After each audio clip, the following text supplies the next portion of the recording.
నిన్న స్వాతంత్ర దినోత్సవం సందర్భంగా వైఎస్ జగన్మోహన్ రెడ్డి జాతీయ జెండా ఆవిష్కరణకు బయటికి రాకపోవడం చాలా దారుణమని విజయనగరం ఎంపీ కలిశెట్టి అప్పలనాయుడు అన్నారు. ఇలా చేయడం దేశాన్ని స్వాతంత్ర్యం కోసం పోరాడిన వారిని జెండాను అవమానించడమని అన్నారు.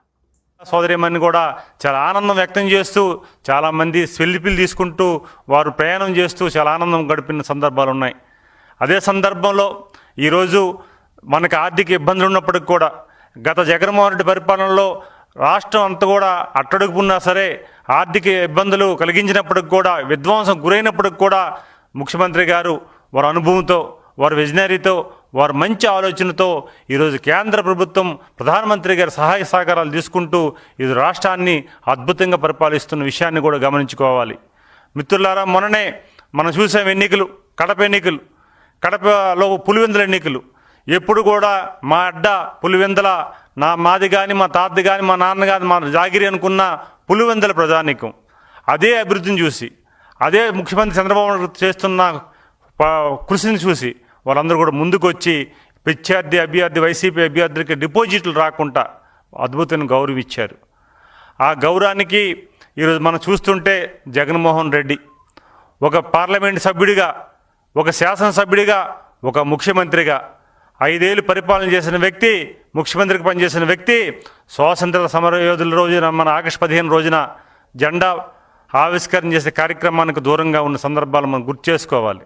ఎందుకంటే ఈ విషయం అంటే దేశంలో కానీ విదేశాల్లో ఉన్న తెలుగువారు కానీ లేకపోతే భారతీయులు కానీ ప్రతి ఒక్కరు కూడా గర్వంగా ఆ రోజు మనం ఆగస్టు 15ని జెండా పండుగ మనం అద్భుతంగా చేసుకుంటాం, ఒక పండగ వాతావరణం చేసుకుంటాం. ఎందుకంటే ఈ విషయం చెప్తున్నానంటే చాలామంది మీ గ్రామాల్లో తిరుగుతున్నప్పుడు చూస్తున్నాం, వారు కొద్దిగా అనారోగ్యం గురైనా సరే వాళ్ళ మంచం మీద పడుకుని ఉన్నా సరే ఆ జెండా కనిపిస్తే సెల్యూట్ చేసే సందర్భాలు కూడా ఉన్నాయి.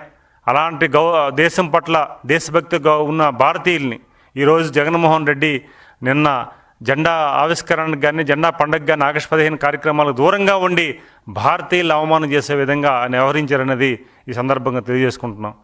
ఆయనకి ప్రజల పట్ల కానీ దేశం పట్ల కానీ ఎటువంటి దేశభక్తి లేదు, ఎటువంటి ప్రేమాభిమానాలు లేవు. ఎక్కడ కూడా ఆయనకు కావాల్సింది స్వార్థ రాజకీయాలు కావాలి, కుట్ర రాజకీయాలు కావాలి, విధ్వంస రాజకీయాలు కావాలి తప్ప ఇలాంటి వ్యవహారాలు ఇప్పుడు కూడా ఆయన ఇన్వాల్వ్ ఎవరనేది మనం చూసుకోవాలి. అలాగే చాలా సందర్భాల్లో కూడా ఎప్పుడు కూడా భారతదేశం సంబంధించిన భారతీయులు ఒక ఏదైనా ఇతర దేశాలకి మనకి ఒక పాకిస్తాన్కో మనకో ఏదైనా ఒక యాక్టివిటీస్ వస్తే ఒక భారత బంద్ చేయమంటే పులివెందు ప్రాంతాల్లో కూడా కొన్ని సందర్భాల్లో ఆ భారత బంద్ కూడా కాకుండా అడ్డుకున్న జగన్మోహన్ రెడ్డి విషయాన్ని కూడా మనం ప్రస్తావన చేసుకోవాలి. చాలా సందర్భాల్లో దేశ సామీక్యత కోసం, ఐక్యత కోసం చేస్తున్న కార్యక్రమాలు కూడా ఇప్పుడు పాలు పంచుకోలేదు. సరే, రాష్ట్రం సంబంధించిన వ్యవహారాలు కూడా పూర్తిగా పాల్గొనలేదు. అది పక్కన పెడితే కనీసం ఒక పౌరుడిగా, ఈ భారతీయుడిగా కనీసం నీ బాధ్యత ఉంది. ఆ బాధ్యతని విస్మరించి ఎక్కడో ప్యాలెస్లో ఇంకెక్కడ palace, Bengaluru full time Bengaluru, part time Tadepalli, Bengaluru ప్యాలెస్లో కూర్చొని పబ్బీ గేమ్ ఆడుకుంటున్నాడో లేకపోతే ఇతరత్ర యాక్టివిటీస్ చేసుకుంటున్నాడో లేకపోతే రాష్ట్రంలో ఎలాంటి విధ్వంసాలు చేయాలో కూర్చొని ఆలోచిస్తున్నాడు. కానీ నిన్న కార్యక్రమం హాజరు కాలేదు. సగటు భారతీయుడందరూ కూడా అవమానం చేసినట్లుగా చాలామంది చెప్తున్నారు. స్వాతంత్ర సమరయోధులు అందరూ కూడా, ప్రజాస్వామ్యయోధులు చెప్తున్నారు, అరే జగన్మోహన్ రెడ్డికి కనీసం ఒక 10 నిమిషాల కార్యక్రమానికి కూడా అటెండ్ అయ్యి ఆ దేశం ఆ జెండాకి, భారత జెండాకి ఒక సెల్యూట్ చేసే వారికి మినిమము దానికి లేకపోవడం అనేది బాధాకరమని చాలామంది నిన్న సందర్భంలో చెప్పారు. ఈరోజు జగన్మోహన్ రెడ్డి మరొకసారి తన నిజ స్వరూపాన్ని బయట పెట్టుకున్నాడు. ఎందుకంటే అధికారం కోసం శాశ్వతంగా ముఖ్యమంత్రి పీఠంలో కూర్చోవాలి, శాశ్వతంగా ప్రజల్ని ఇబ్బంది పెట్టించాలి, తెలుగు వాళ్ళని అవమానపరచాలి, నాయకత్వం చేసే వాళ్ళని ఇబ్బంది కలిగించాలి. అలాంటి ఆలోచన తప్ప కానీ ఇలాంటి వ్యవహారం లేదు. ఈరోజు ఆయన చేసిన నిన్న దుర్మార్గమైన చర్యని ఈ సందర్భంగా మనం తెలియజేసుకుంటూ ప్రతి ఒక్కరిని కూడా భారతీయులను ఇబ్బంది కలిగించే చూస్తున్నాం. అయితే ఈయనకి ఏంటంటే కోపం. మా మిత్రులు కొంతమంది నాకు చెప్పారు, చాలామంది ఆలోచించి మా మాట చెప్తున్నారు. ఎందుకంటున్నాను ఈ విషయం, ఆయనకి పులివెందుల ప్రజలు ఇచ్చిన తీర్పు దిమ్మ తిరిగి ఈరోజు అదే ఒక అక్స్తో ఈరోజు దూరంగా ఉన్నాడు. అందుకే జెండా మనకి ఆగస్టు 15 ప్రోగ్రాంకి అటెండ్ కాలేదని చెప్పి చాలామంది మిత్రులు చెప్తున్నారు. నిజం అవ్వచ్చు ఆయనకి, ఎందుకంటే ప్రజల మీద కోపం, బాధ, హ్యాపీగా ఉంటే మంచి తీర్పు ఇస్తే ఆయన తట్టుకోలేడు.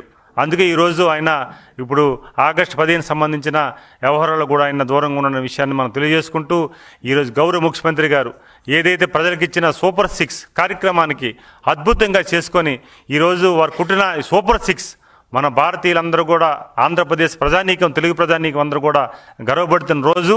అందుకే బౌండరీలో ఉన్న రాజకీయ బౌండరీలో ఉన్న వైకాపా నాయకుడు జగన్మోహన్ రెడ్డి వాళ్ళ టీం అందరూ కూడా గల్లంతయ్యాలనే విషయాన్ని కూడా మరి తెలియజేసుకుంటూ ఈరోజు జగన్మోహన్ రెడ్డి దుర్మార్గమైన చర్యని ఖండిస్తూ, ఎందుకంటే ఒక భారతీయుడిగా చాలా బాధ కలిగిన సందర్భాలు ఉన్నాయి.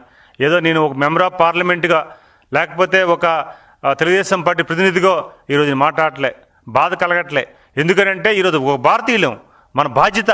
ఈరోజు చాలామంది దేశభక్తి ఉన్న చాలామంది ఎంతోమంది త్యాగాలు ఈరోజు ప్రాణాలు అర్పించి ఈరోజు దేశం కోసం మనం చేస్తుంటే ఒక బాధ్యత గల ఒక మాజీ ముఖ్యమంత్రిగా ఉండి ఒక బాధ్యత గల పౌరుడిగా ఉండి నువ్వు ఈరోజు దూరంగా ఉన్నావంటే ఈరోజు దేశం పట్ల కానీ ప్రజల పట్ల నీకు ఎంత బాధ్యత ఉందో ఎంత భక్తి ఉందో ఒకసారి రుజువైన సందర్భంగా తెలియజేసుకుంటూ ఎప్పటికైనా సరే ఆత్మ పరిశీలన చేసుకోమని నేను జగన్మోహన్ రెడ్డి మీ ద్వారా తెలియజేసుకుంటున్నాను. ఎందుకు చెప్తానంటే విషయం, గతంలో ఈ ఏడాది పరిపాలనలో